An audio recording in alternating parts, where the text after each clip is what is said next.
سلسلے ہدایت قرآن سنت اور اہل بیت علیہم السلام میں خوش آمدید۔ اچھا، تو آج ہم سورۃ البروج کا جائزہ لیں گے۔ اس سورہ کا نام البروج ہے، اسے السماء ذات البروج بھی کہتے ہیں۔ یہ ایک مکی سورہ ہے اور اس میں 22 آیات ہیں۔ الفاظ کی تعداد اگر دیکھیں تو تقریباً 109 ہیں اور حروف کوئی 458 کے قریب ہیں۔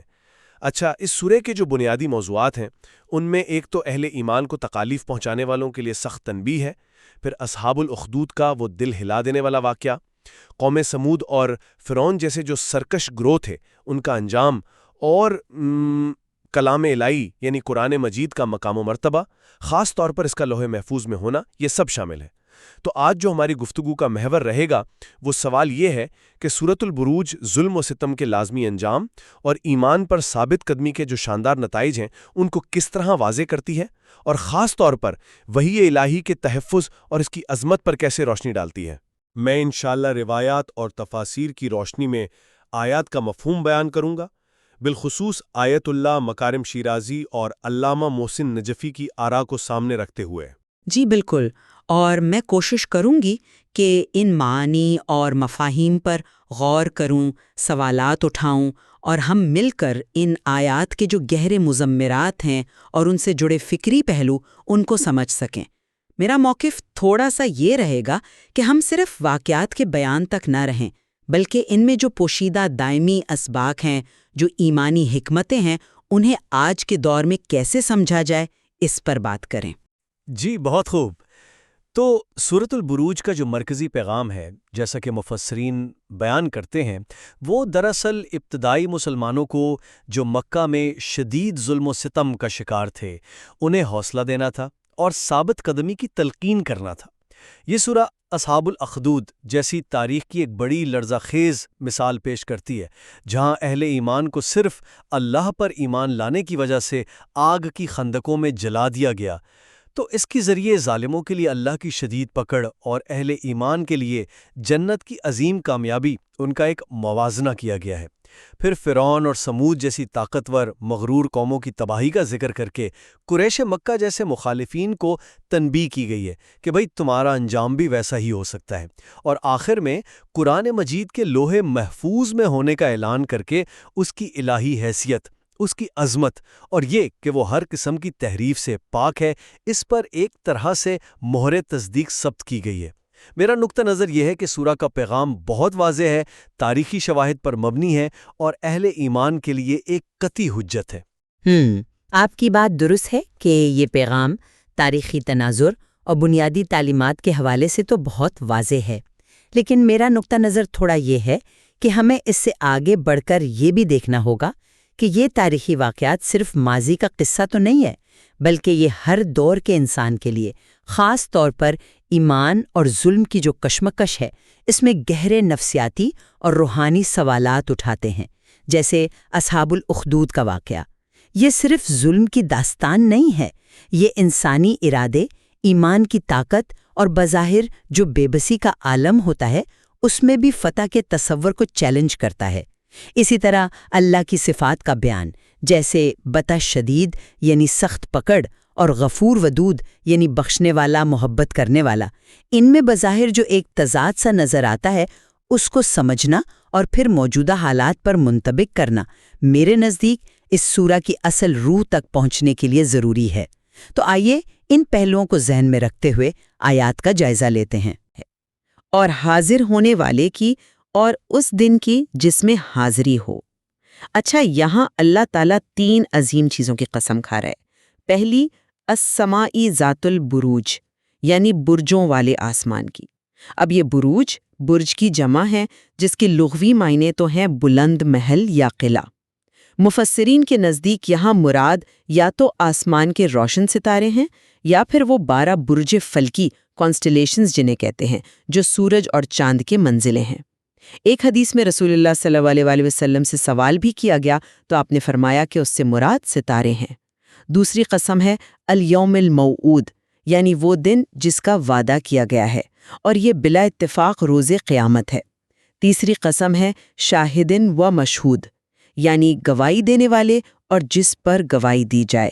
اب اس کی تفسیر میں کئی اقوال ہیں، مثلاً شاہد سے مراد نبی اکرم صلی اللہ علیہ وسلم اور مشہود سے مراد روز قیامت، یا شاہد سے مراد اعمال کے گواہ جیسے فرشتے، انبیاء، اعضائے انسانی، اور مشہود سے مراد انسان اور اس کے اعمال۔ امام محمد باقر علیہ السلام اور امام جعفر صادق علیہ السلام سے منقول روایات میں شاہد سے مراد جمعے کا دن اور مشہود سے مراد عرفہ کا دن بتایا گیا ہے۔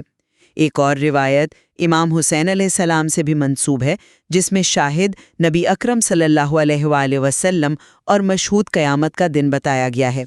تو یہ تمام قسمیں جو آئندہ اہم واقعہ بیان ہونے والا ہے، اس کی عظمت پر اور اس بات پر زور دینے کے لیے ہیں کہ بھائی ہر عمل دیکھا جا رہا ہے اور اس کا حساب ہونا ہے۔ اچھا، ان قسموں کا انتخاب واقعی بہت معنی خیز ہے۔ جیسے آسمان اور اس کے بروج، وہ نظم و ضبط، قدرت، وسعت کی علامت ہے۔ یوم موعود ذاہن احتساب اور فیصلے کا دن ہے، اور شاہد اور مشہود وہ گواہی اور ذمہ داری کا احساس دلاتے ہیں۔ لیکن میرا سوال یہ ہے کہ یہ شاہد اور مشہود کی جو مختلف تفاسیر آپ نے بتائیں، کیا ان میں سے کسی ایک کو ترجیح دینے سے سورہ کے مجموعی پیغام پر کوئی خاص فرق پڑتا ہے، یا یہ جو ابہام ہے یہ خود ہی معنی خیز ہے کہ یہ گواہی کے تصور کو بہت وسیع کر دیتا ہے؟ مطلب ہر دیکھنے والا، ہر عمل، ہر دن وہ گواہ بھی ہے اور اس پر گواہی بھی دی جا رہی ہے۔ کیا یہ قسمیں صرف آنے والے واقعے کی تمہید ہیں، یا ان کا اپنا ایک مستقل پیغام بھی ہے جو کائنات میں ایک الہی نگرانی اور احتساب کا نظام ہے، اس کو واضح کرتا ہے؟ جی، آپ کا نقطہ بہت دلچسپ ہے۔ یقیناً یہ ابہام جو ہے یہ گواہی کے تصور کو وسیع کرتا ہے، اور ہر تفسیر اپنی جگہ ایک گہری معنویت رکھتی ہے۔ بنیادی نقطہ، جیسا کہ تفاسیر سے واضح ہے، وہ یہی ہے کہ اللہ تعالیٰ ان عظیم مظاہر اور واقعات کی قسم کھا کر یہ یقین دلا رہا ہے کہ جو کچھ زمین پر ہو رہا ہے، خاص طور پر اہل ایمان کے ساتھ جو سلوک کیا جا رہا ہے، وہ نہ تو اللہ کی نگاہ سے اوجھل ہے اور نہ ہی اس کا کوئی حساب نہیں ہوگا۔ یوں سمجھیں کہ یہ قسمیں ایک طرح سے الہی عدالت کے قیام کا اعلان ہے، جس کا پہلا ثبوت اصحاب الاخدود کے واقعے میں پیش کیا جا رہا ہے۔ اب آئیے ان آیات کی طرف۔ قتل اصحاب الخدود النار ذات الوقود اذ هم علیہا قعود وهم علی ما یفعلون بالمؤمنین شہود وما نقموا منهم الا ان یؤمنوا باللہ العزیز الحمید الذی لہ ملک السماوات والارض واللہ علی کل شیء شہید۔ خندقوں والے ہلاک کر دیے گئے، یا ان پر لعنت ہو۔ وہ آگ تھی ایندھن والی، جب وہ اس آگ کے کنارے پر بیٹھے تھے، اور وہ جو کچھ ایمان والوں کے ساتھ کر رہے تھے اسے خود دیکھ رہے تھے، اور ان ظالموں کو ان ایمان والوں سے صرف یہ دشمنی تھی کہ وہ اللہ پر ایمان لائے تھے جو بڑا غالب، قابل ستائش ہے، وہی جس کے لیے آسمانوں اور زمین کی بادشاہی ہے، اور اللہ ہر چیز پر گواہ ہے۔ یہاں اخدود سے مراد زمین میں کھودی گئی لمبی اور گہری خندق ہے۔ قتل اصحاب الاخدود کا جملہ یہ ان ظالموں کے لیے بددعا اور لعنت ہے جنہوں نے یہ خندقیں کھودیں، ان میں خوب ایندھن ڈال کر آگ بھڑکائی، الناری ذات الوقود، اور پھر ان اہل ایمان کو جنہوں نے اپنا عقیدہ چھوڑنے سے انکار کر دیا، ان خندقوں میں زندہ پھینک دیا، اور وہ ظالم انتہائی بے حسی سے ان خندقوں کے کناروں پر بیٹھے، اذ ہم علیہا قعود، اپنے اس وحشیانہ فعل کا تماشا دیکھ رہے تھے۔ وہم علی ما یفعلون بالمؤمنین شہود۔ اس میں جو مشہور ترین واقعہ ہے وہ یمن کے ہمیری بادشاہ زونواس کا ہے، جس نے یہودی مذہب اختیار کرنے کے بعد نجران کے عیسائیوں کو یہودیت قبول کرنے پر مجبور کیا، اور جب انہوں نے انکار کیا تو تقریباً 20,000 افراد کو آگ میں جلا دیا۔ بعض مفسرین نے شام، فارس یا حضرت دانیال علیہ السلام کے ساتھیوں سے متعلق واقعات کا بھی ذکر کیا ہے۔ ان مومنین کا واحد جرم وہ صرف یہ تھا کہ وہ اللہ العزیز الحمید پر ایمان رکھتے تھے۔ اللہ کی یہ صفات، العزیز یعنی وہ غالب ہے، اسے کوئی مغلوب نہیں کر سکتا، اور الحمید یعنی وہ اپنی ذات اور صفات میں ہر تعریف کا مستحق ہے، یہ مومنین کے لیے باعث تقویت ہے کہ ان کا رب کمزور نہیں اور قابل حمد ہے۔ پھر فرمایا کہ اسی اللہ کی آسمانوں اور زمین میں بادشاہی ہے، اور وہ ہر چیز پر شہید ہے یعنی گواہ ہے۔ یہ ظالموں کے لیے تنبیہ ہے کہ وہ اللہ کی گرفت سے باہر نہیں، اور مومنین کے لیے تسلی ہے کہ ان کی قربانی اللہ دیکھ رہا ہے۔ اس واقعے کی تفصیلات تو واقعی رونگٹے کھڑے کر دیتی ہیں، خاص طور پر یہ پہلو کہ ظالم خود بیٹھ کر مومنین کو جلتا ہوا دیکھ رہے تھے۔ شہودا، یہ تو محض ظلم نہیں، یہ ظلم کی انتہا ہے، انسانیت کی مکمل تذلیل ہے۔ لیکن یہاں ایک سوال اٹھتا ہے، قرآن اس واقعے کو بیان کر کے اصل میں کیا پیغام دینا چاہ رہا ہے؟ کیا بنیادی مقصد مومنین کی ثابت قدمی کو اجاگر کرنا ہے، یا ظالموں کی بے حسی اور ان کے انجام کو دکھانا ہے، یا پھر یہ دکھانا مقصود ہے کہ بھئی ایمان کی راہ میں ایسی شدید آزمائشیں آ سکتی ہیں؟ مکہ کے مسلمانوں کے لیے جو خود اس وقت مصائب کا شکار تھے، اس واقعے میں کیا خاص پیغام تھا؟ کیا یہ انہیں مزید خوفزدہ کرنے کے لیے تھا، یا ان کے حوصلے بلند کرنے کے لیے؟ اور یہ جو قتیلہ کا مفہوم ہے، کیا یہ صرف بددعا ہے، یا اس میں یہ اشارہ بھی ہے کہ ان ظالموں کا انجام بھی برا ہوا، جیسے وہ ذونواس کے بارے میں آتا ہے کہ اسے پھر حبشی فوج نے شکست دی؟ جی، آپ کے سوالات بہت اہم ہیں۔ مفسرین کے مطابق قتلہ میں بددعا یعنی لعنت و ہلاکت ہون پر، اور خبر یعنی وہ ہلاک کر دیے گئے، دونوں کا احتمال موجود ہے۔ اور تاریخی طور پر بھی ذو نواس جیسے ظالموں کا انجام عبرتناک ہی ہوا۔ مکہ کے مسلمانوں کے لیے یہ واقعہ بے وقت کئی پیغامات رکھتا تھا۔ پہلا تو تسلی کہ بھئی تم راہ حق میں مصائب برداشت کرنے والے پہلے لوگ نہیں ہو، تم سے پہلے بھی اہل ایمان نے اس سے کہیں زیادہ شدید تکالیف جھیلی ہیں۔ دوسرا، حوصلہ افزائی کہ جس طرح وہ اہل ایمان ثابت قدم رہے، تم بھی رہو۔ تیسرا، ظالم قریش کے لیے سخت تنبیہ کہ اگر وہ باز نہ آئے تو ان کا انجام بھی اصحاب الاخدود جیسا ہو سکتا ہے۔ تو بنیادی طور پر یہ واقعہ مومنین کی عظمت اور ان کی ثابت قدمی کو اجاگر کرتا ہے کہ انہوں نے جان دے دی مگر ایمان نہیں چھوڑا، اور ساتھ ہی ظالموں کی سنگ دلی اور ان کے لیے اللہ کی ناراضگی کو بیان کرتا ہے۔ اب آگے اللہ تعالیٰ اسی تقابل کو مزید واضح کرتے ہوئے دونوں گروہوں کے حتمی انجام کا ذکر فرماتا ہے۔ ان الذین فتنوا المؤمنین والمؤمنات ثم لم يتوبوا فلهم عذاب جہنم ولهم عذاب الحریق ان الذین آمنوا وعملوا الصالحات لهم جنات تجری من تحتها الانہار ذلك الفوز الکبیر۔ بے شک جن لوگوں نے مومن مردوں اور مومنہ عورتوں کو اذیت دی پھر توبہ نہیں کی، ان کے لیے یقیناً جہنم کا عذاب ہے اور ان کے لیے خاص جلنے کا عذاب ہے۔ یقیناً جو لوگ ایمان لائے اور نیک اعمال کرتے رہے، ان کے لیے ایسے باغات ہیں جن کے نیچے نہریں بہتی ہوں گی، یہی بڑی کامیابی ہے۔ یہاں فتنو کا لفظ استعمال ہوا ہے، جس کا ایک معنی تو آزمائش میں ڈالنا ہے، لیکن یہاں سیاق و سباق سے مراد ظلم و ستم ہے، اذیت دینا اور ایمان سے پھیرنے کی کوشش کرنا ہے۔ تو فرمایا کہ جن لوگوں نے مومن مردوں اور خصوصاً مومنہ عورتوں پر ظلم کیا، عورتوں کا ذکر شاید ان کی کمزوری اور ان پر ظلم کی زیادہ شناعت کی وجہ سے ہے، اور پھر اپنے کیے پر نادم ہو کر توبہ نہ کی، ثم لم یتوبوا، ان کے لیے دو طرح کے عذاب کا ذکر ہے، ایک عذاب و جہنم جو دوزخ کا عمومی عذاب ہے، اور دوسرا عذاب الحریق یعنی آگ میں جلنے کا خاص عذاب۔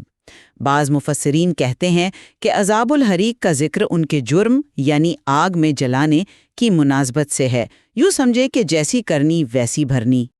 اور ثم لم یتوبوا کی قید بہت اہم ہے۔ اس سے معلوم ہوتا ہے کہ اتنے بڑے جرم کے باوجود اگر کوئی صدقے دل سے توبہ کر لے تو اللہ کی رحمت کا دروازہ بند نہیں ہوتا۔ اس کے بالکل برعکس جو لوگ ایمان لائے اور نیک اعمال کیے، آمنو وعملوا الصالحات، ان کے لیے باغات ہیں جن کے نیچے نہریں جاری ہیں، اور یہی الفوز الکبیر ہے، یعنی سب سے بڑی حقیقی اور لازوال کامیابی۔ اچھا، یہ عذاب جہنم اور عذاب الحریق کی تفریق دلچسپ ہے۔ کیا یہ سزا کی شدت میں فرق ہے یا اس کی نوعیت میں؟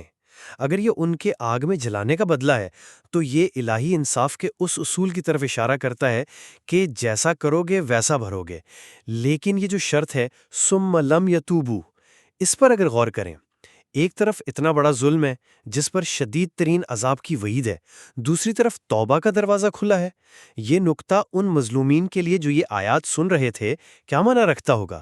کیا یہ ان کے لیے مزید صبر کا باعث بنتا ہوگا کہ شاید ظالم توبہ کر لیں، یا یہ اللہ کی وسیع رحمت کا بیان ہے جو ظالموں کو بھی مہلت دیتی ہے؟ اور الفوز الکبیر کا جو تصور ہے، کیا یہ صرف آخرت کی کامیابی ہے یا اس میں دنیاوی کامیابی کا بھی کوئی عنصر شامل ہے، مثلا نظریاتی فتح یا تاریخ میں نیک نامی؟ جی، عذاب الحریق کو مفسرین نے عذاب جہنم سے الگ یا تو اس کی خاص شدت کی وجہ سے بیان کیا ہے یا پھر جرم کی نوعیت سے مناسبت کی وجہ سے۔ اور ثم لم یتوبو کی شرط یہ اللہ کی رحمت کی وسعت اور اس کے عدل دونوں کو ظاہر کرتی ہے کہ سزا صرف ان کے لیے ہے جو ظلم پر اصرار کریں اور ہدایت سے منہ موڑ لیں۔ مظلومین کے لیے اس میں یہ پیغام ہے کہ اللہ کا انصاف حتمی ہے لیکن اس کی رحمت بھی بے پایاں ہے۔ شاید اس میں یہ حکمت بھی ہو کہ ظالموں کو آخری وقت تک مہلت دی جائے تاکہ ان پر حجت تمام ہو جائے۔ جہاں تک الفوز الکبیر کا تعلق ہے، بنیادی طور پر تو یہ آخرت کی ابدی کامیابی ہی ہے، کیونکہ دنیاوی کامیابی تو عارضی بھی ہو سکتی ہے، نامکمل بھی۔ البتہ تاریخ میں نیک نامی اور نظریاتی فتح بھی اس کے ضمنی اثرات ہو سکتے ہیں، لیکن اصل اور کامل کامیابی جنت ہی ہے۔ اب آگے اللہ تعالیٰ اپنی قدرت کاملہ اور صفات جلیلہ کا ذکر فرماتا ہے، ان بطش ربک لشدید انہ هو یبدئ ویعید وہو الغفور الودود ذو العرش المجید فعال لما یرید۔ بے شک آپ کے رب کی پکڑ یقیناً بہت سخت ہے۔ یقیناً وہی خلقت کی ابتدا کرتا ہے اور وہی دوبارہ پیدا کرے گا، اور وہ بڑا بخشنے والا، بہت محبت کرنے والا ہے۔ عرش کا مالک بڑی شان والا ہے، وہ جو چاہتا ہے اسے پورا کر کے رہتا ہے۔ یہاں انا اور لا تاکید کے لیے ہیں، یعنی اس میں کوئی شک نہیں کہ آپ کے رب کی پکڑ بچ بڑی شدید ہے۔ بچ کا مطلب ہے غلبے اور طاقت کے ساتھ کسی چیز کو پکڑنا۔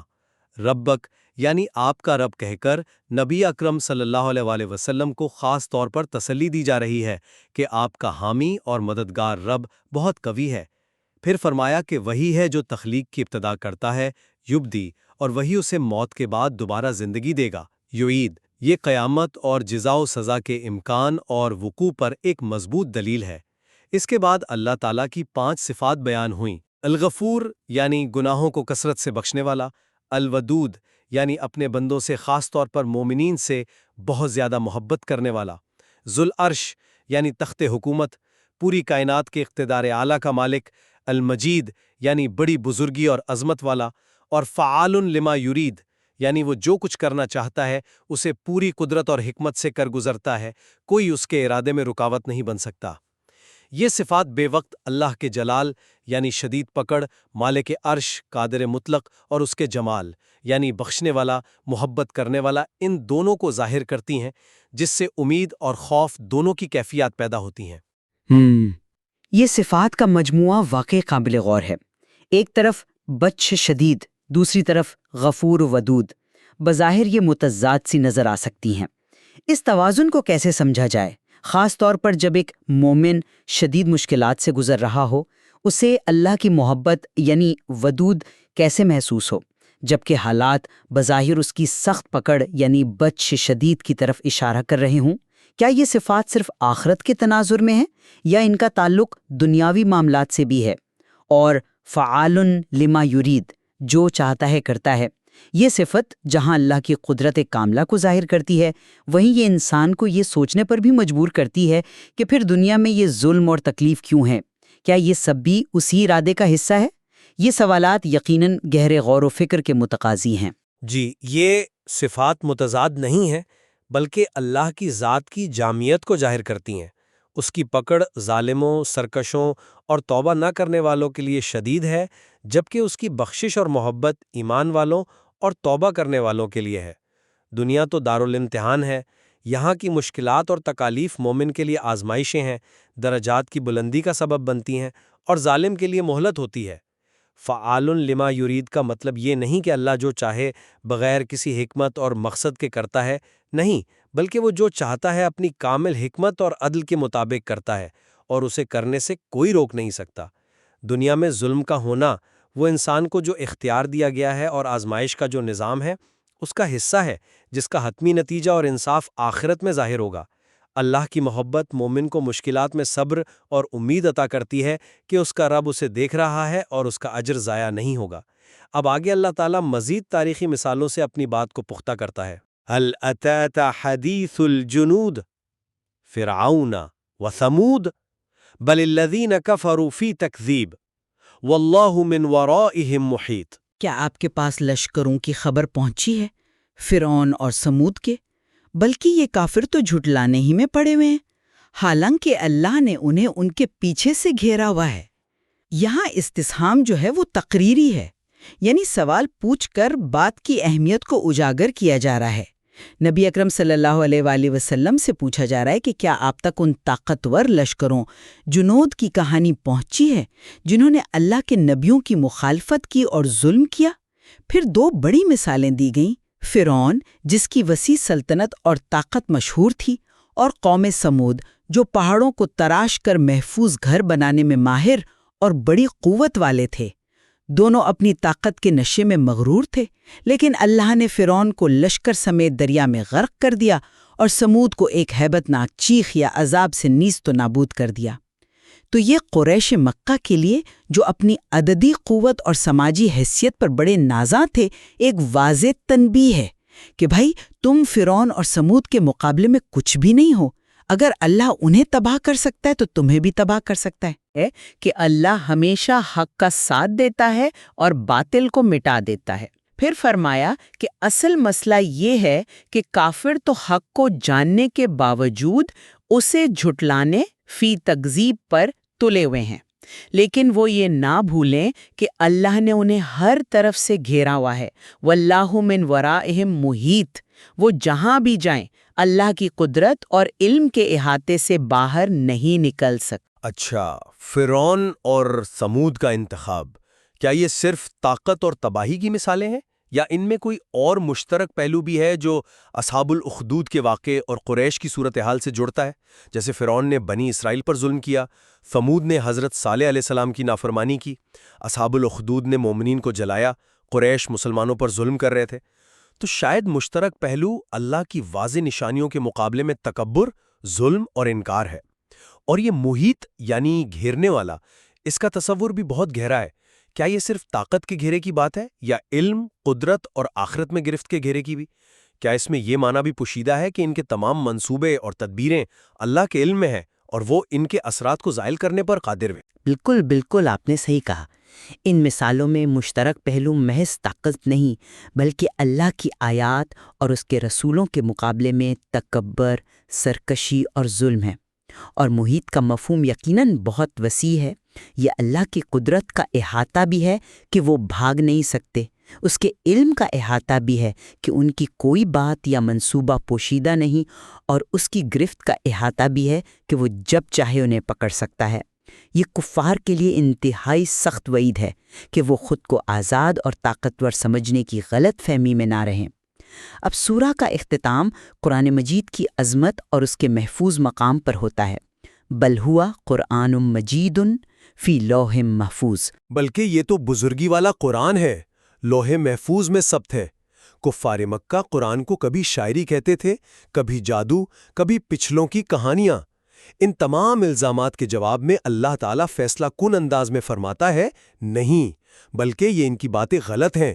حقیقت یہ ہے کہ یہ قرآن مجید ہے۔ مجید کا لفظ مجد سے ہے، جس کا مطلب ہے بزرگی، عظمت، شان اور وسعت۔ یعنی یہ کوئی معمولی کلام نہیں بلکہ انتہائی بلند پایا، عظیم المرتبت اور وسیع المعانی کلام ہے۔ اور اس کی اصل کہاں ہے؟ فی لوح محفوظ۔ یہ ایک ایسی لوح میں درج ہے جو ہر قسم کی تبدیلی، تحریف، کمی بیشی اور شیطانی دستبرد سے مکمل طور پر محفوظ ہے۔ لوح محفوظ کی حقیقت کیا ہے، یہ اللہ ہی بہتر جانتا ہے۔ مفسرین نے اسے ام الکتاب یا اللہ کے علم ازلی کا وہ مقام کہا ہے جہاں کائنات کی تقدیر اور تمام آسمانی کتابوں کی اصل درج ہے۔